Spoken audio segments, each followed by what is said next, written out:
Hey, what's up, YouTube? Goratha here. I'm bringing you guys yet another, probably not bait build, but you never know type of thing. Basically, I'm going to tell you guys what my league start plan is and talk about what I actually plan on doing throughout the entire league start, step by step, my entire plan. It's gone pretty well last couple leagues, but this one might be a little spicy. So my plan this time around is to play Bleed Gladiator. That's not the spicy part. Bleed Gladiator Retaliation. So Retaliation is a new type of gym, which requires you to, well, it has different requirements, but one of them, the one I'm going to use, requires you to get hit and block. On block, and you have to use the shield. So you block, and then your Retaliation skill becomes usable. It has a cooldown. You can't always use it when you want to, but there's a lot of ways on the tree to make it usable for longer and chance to not consume the charge. We'll get into that later. You have to be getting hit, and then you do this big damage burst, big damage ability, and hopefully it does really good bleed damage. Now, the skill I'm looking at specifically is Eviscerate. It's not in PUB yet, so we're mostly looking at Sunder. Sunder is a placeholder. I probably will actually use Sunder for clearing, though, assuming the retaliation skills aren't always up. We'll have to see how that plays out. You might not even need a clearing skill. There's a lot of things that kind of chain your retaliation skills together. You might just be clearing with shield charge and just chaining your retaliation skills. That might be the playstyle. But going into it, I'm assuming that you probably want some sort of clear skill. The one I decided on is Sunder. You could probably play Blade Storm or Earthquake as well. And I'm taking it a step further, and I'm going to try a level with it in the campaign. I'll go through the entire leveling trees. There's a lot of trees. I made an entire leveling tree for Two-Hand Thunder. Two-Hand Thunder will probably be the safest way to level. And I made my own, what I'm doing specifically down here. This is going to be potentially risky, is the way I'll put it. The Two-Hand Thunder will be very safe, though. This is just the way most people level melee characters. Now, Bleed has this new mechanic called Aggravated.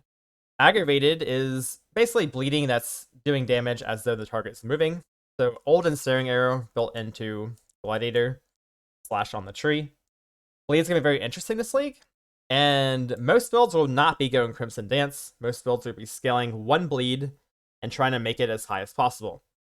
This does mean we're going to be attacking kind of slowly. It won't be too bad. We'll be shield charging around super fast. Shield charge is very fast. And yeah, just occasionally you'll be popping your big retaliating skill. I think the playstyle will actually be pretty fast. We'll have to see how it plays out, though. Not too worried about the attack rate. That is something to keep in mind, though. And yeah, the new Gladiator just gets easily cap block. You get cap block with, super little points on a tree. It's I can show you real quick, actually. Let's say we're in, Cruel Lab. In my Cruel Lab POB, level 58, I have 68, 62 block. I'm capped block and almost capped spell block at 58. This is just with the new nodes. They got buffed up quite a bit, actually. You have a lot more block chance on the tree. Yeah, Versatile Combatant is actually quite a bit better now. Minus 10% max block instead of, I think it used to be minus 25% or minus 20. They made it quite a bit better. I'm actually kind of impressed with how much block you can get early on now, especially. And this is without the Gladiator node. There's another Gladiator node that gives you 50% block while you're wearing a shield, which is quite nice as well. Anyways, we have some cluster setups here. Clusters would be pretty nice for killing your gratuitous violence. And on bossing. So I'm probably going to end up dropping gratuitous for bossing and running War of Attrition. This is a new Gladiator node. You deal 1% more damage per second you've been in the presence of a unique enemy. This is crazy, especially for league starting and especially for budget characters. It's very strong. I think it'll be nice for pinnacle bosses. I do not think you'll be taking this for mapping. This node will have limited use for mapping. Gratuitous Violence is definitely the play there. For Ubers, T17s, Pinnacles, just hard content like that, I can see War of Attrition being very strong though. And yeah, this is the tree here. We actually don't really have that many retaliation nodes. We have a lot of trees, by the way. If you want to take a look at the PUB, there's leveling trees, so like I said before, for the Sunder, leveling with Retaliation, and then different endgame setups. The cluster, non-cluster, more damage, basically dropping Marauder. I'll go through some of these real quick. So this is what your tree is going to look like with Uber Lab. As you can see on the tree, I only have a couple retaliation skill nodes allocated currently. The nodes at the bottom might end up being really good. Retort gives you increased speed with retaliation skills. I don't really know how good this is without actually playing it. These might be points you want to pick up later though. CDR is also potentially really strong to stack. There's a new gem which works with retaliation skills, which has a lot more CDR, and it'll make it so you can use them more often. Now for bleed, you really just want one really big hit, but having more chances to apply a big bleed, because the damage range is pretty large, especially if you're using volatility, which I probably won't, but I'll probably test it out. Volatility and Rislatha will end up being... It's going to be a thing where you want to have as many retaliates as possible. But having CDR might end up being the way to go for that. I will probably be using the new Retaliate gem, just because 80%... It's like 88% CDR, and just... Yeah, it's going to be really good, I think. And I think it gives you more duration, or more time to like use the Retaliate skill as well on the gym. Looks very strong. I'll probably be using it in my 4 or 5 link. But yeah, that being said, I have a couple nodes on the tree. There is a 60 AoE passive, which, I mean, AoE is good. You can get 40 AoE here now as well, just for everything. But the passives and masteries for retaliations just seem really strong. 80% duration of ailments inflicted by retaliation skills. This is very solid. I'm going to pick it up as soon as possible, probably over here. There's also a couple other ones, like 10% chance when you use retaliation skill for a different one to become usable. This is very interesting. I'll probably actually rotate Crushing Fist and Eviscerate just to potentially get more uptime on it. / clear speed. We'll test them out and see how it looks. Definitely something to consider. You definitely want to take Measure Retaliation if you're actually spec'd into retaliation skills early on. The thing is, you're not really gonna have Jagged Technique if you're doing it this way. Jagged Technique would be really strong normally because Aggravate on the initial bleed. You're gonna have the other ways to get Aggravate. Like on the tree, you have 10% chance here on hit, and you have vulnerability with quality is 10%. We might end up having to use something like Blade Storm to trigger our Aggravate. There is a passive though, which I want you guys to take a look at though. It is attack hits which aggravate any bleeding targets which are older than 4 seconds. This is potentially really strong for bossing, or just in general during the campaign on like bosses if they're not dying super fast. You take this and you just make the duration higher. We have 50% duration here. We have 80% duration here. This means our bleed baseline on Eviscerate will be about 12 seconds, 13 seconds, not including any faster bleed we have. So this will be pretty solid uptime on this as well for the Aggravate. This node is actually underrated, I think, but there's really no way to fit it into our current build unless you want to drop Lucky Block, which definitely don't want to do that. I think it's really strong. It's giving us, we can see on POB here, it's like 23% effective block, spell block. The thing is, you do have to block to get the Lucky Block, so you want your initial block to be pretty high as well. We did squeeze in Suppression and Endurance charges. If you guys are not aware, Endurance charges are quite good now. They give you Ellie mitigation on top of Fizz mitigation. Almost every build is stacking them. Currently in the POB, we are anointing this Endurance charge. We might end up anointing the Retaliation secret node though, which is basically just a worse version of Gladiator node. So we'd have 70% chance for the Retaliation skills to remain usable. This basically means you have a chance to spam it if you want to. You get lucky, which is pretty nice. We'll have to see how it plays out. Might not need this node. We might go for it later. I'll definitely do some testing though. I guess I should talk about how I'm going to level the character. Like I mentioned before, there is a couple ways to level. The safest way is Sunder. I'll quickly look at the Sunder tree, but it's just a generic Sunder tree. The only thing is, we are going Bleed, so I take the Bleed nodes early on. And we're taking Spirit of War. I do recommend this actually. The 5 mana per second mastery, you can get it like level 14 or something. This will solve all of your mana problems. You'll have mana leech, you'll have reduced mana cost. It'll be insane. You won't really even have to use a mana pot for a while, I think. Endgame, we are actually going Blood Magic. I didn't really talk about that, but that's our plan endgame. It's just because Determination got nerfed, and all we really need is Pride anyways, and we can still run Vitality off our life, so it just seems like a good idea to go Blood Magic and save a couple points, and only run 1 aura instead. We're going to be pretty gem-starved, running multiple Retaliation skills and clear skills, so this makes a lot of sense, I think, to go Blood Magic. The opportunity cost is pretty high to not go Blood Magic. and there isn't really any other great ores other than Determination anyways.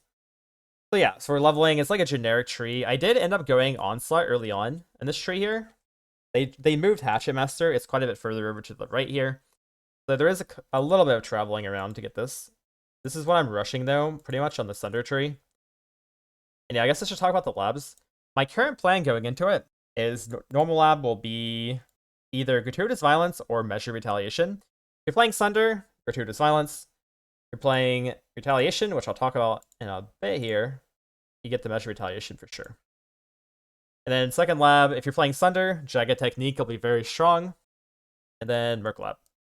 Now, you should be going Measure Retaliation by Merc Lab and Uber Lab. So just drop like Jagged Technique at that point. I'll show you guys some footage of my shield run I did. I did shield stuff till like level 40. And I did a Sunder run till like level 40. I basically just wanted to see how a shield build, like Shield Crush / one-hand Sunder, would do early on before the buffs and before Retaliation, just to see if I would enjoy the playstyle. And I was actually really surprised.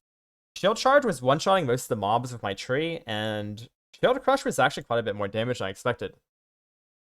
So I actually think I will be going for the Retaliation tree early on. This is a lot riskier than Sunder. My plan is to either use Splitting Steel or Shield Crush from level 1, and then put a shield on right away. You get Crushing Fist at level 4. That's the first Retaliation skill you get. Now, the only thing is, you probably aren't going to proc Retaliation very often early on, so our main goal for leveling this way is to get as much block as possible. I am taking Spirit of War still, because mana will be annoying, and I am taking some bleed nodes. Chance to bleed will help a lot for Shield Charge and your main attack skill. Now, the cool thing about Eviscerate is it has a 100% chance to bleed, so you don't necessarily need it for that. But we do want the Aggravate, and it is always nice for Shield Charge to bleed, because it basically will one-shot trash mobs while leveling. Those are the goals while leveling here. It's 23 tree. This is normal lab / a little bit higher than normal lab. We take Measure Retaliation and Tuxedo. Now, it is actually important to note that when you block an attack, you get stunned based on how the duration of like if the hit actually did damage to you. So for example, if you get like a savage hit and you get stunned for like 4 seconds or whatever, that's a super long duration. If you block that hit, you'll still get stunned for the same duration. So Unwavering becomes really strong end game, and early on, block recovery becomes really strong. Otherwise, you get stun locked by just blocking, and it's pretty annoying. So these nodes are actually pretty important, and they also have life on block, which is very strong. And of course, we get Hatchet Master for Onslaught, the Axe Mastery for bleeding faster, Endurance Charge on block, all this good stuff. We're going to have Cat block in the campaign, which is crazy. Cat block and Spell block at 58. This is kind of ridiculous, honestly, and you'll be really tanky. It'll be a lot tankier than normal. I do take As the Mount early on. This is before we get Determined Survivor, because this is just a bunch of extra block here, which will help us. When you get Determined Survivor, you end up dropping this point. You can eventually drop a couple of these points, and eventually I do drop Tuxedo and go in Wavering for the tanky tree. That's just because we want max res anyways, and more life and Marauder. Playing Softcore, the end game will end up dropping all that stuff though, and just getting clusters instead. And then you still want to rely on this block recovery here. Which everything I want to talk about the tree. There's a lot of different variations here. Just mapping, bossing, cluster setup, both leveling trees. A lot to take in if you want to take a look. I've spent a lot of time in this. Yep. I have some notes here. Like I said, we are using Retaliation for a single target, so there will be the 6 link instead of Sunder. I have currently in the links is Sunder, but it's just because it's not POB yet. I will update the POB whenever they get put in. And Warbanner. Warbanner is a bit different now. It has this thing called Valor, which we stack up by attacking enemies and killing enemies. And you basically just pop it on bosses when you get 50 stacks, and it'll give you like a big damage buff. See like the damage here, I'll take it off. It's just a bunch of more damage, like more fizz damage. So basically you fight a boss, you get 50 stacks, you get your Eviscerate up, you pop Warbanner, pop your Eviscerate, make sure the boss is cursed.